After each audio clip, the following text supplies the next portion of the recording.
Welcome to What If Pokemon, where I choose any Pokemon in the Pokedex and make it into any typing I want.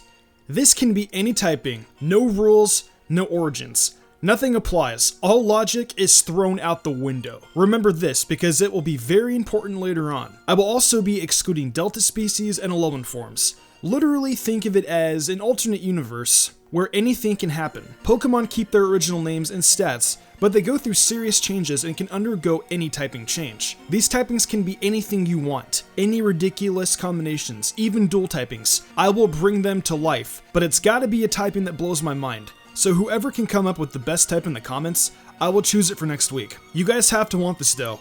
So if you guys can hit this to 200 likes, I will bring it back next week. With all that being said though, let's get into this week's Pokemon, Fire-type Maractus. This design of Fire-type Maractus was made by Really Dark and Windy, so be sure to check out his DeviantArt page. Also, Swords Dance was the one who created the graphics for this series, so big shout out to him, thank you so much. Go check out his stuff in the description as well. So now on to the typing. We can definitely tell it's a fire type due to the smoke coming out of its ears, as well as its color scheme being the same coloration as fire. At the same time though, it still maintains its cactus-like appearance, having that green scheme. So how did Maractus become a fire type? Well, let's take a look at this Pokedex entry that I totally did not make. Due to the harsh climates and heat waves in deserts, it ignited of elemental change, allowing Maractus access to combustible dance moves. So yeah, basically really hot weather equals fire type, and turns this dancing cactus into the flame cactus Pokemon. Now we need some moves to go with its fire typing. Starting off at level 1, and its first move it gets, we have Ember.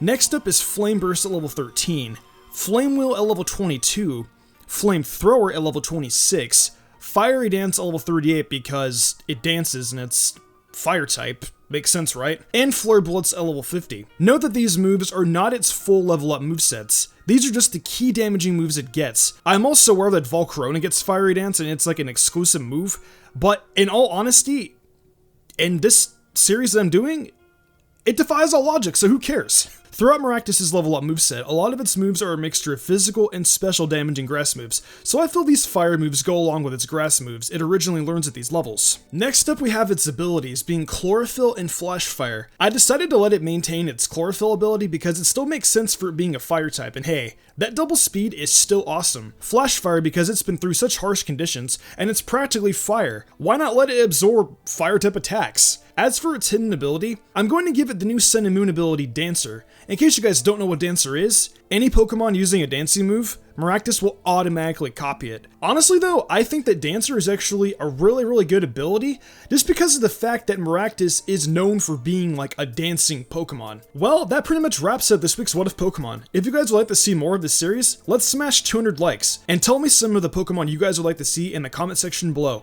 And by the way, Top 5s are still happening, and will be going up every Sunday like always. Nothing changes. This series is just something I felt like doing as an extra upload, and I hope you guys do like it. Best Team for Sinnoh will either be up this week or next week, depending on if I can get it done in time. So either way, you guys are getting it soon, so stop asking me questions. I'm kidding, I love you all. But with all that being said, you guys, I will see you guys next time.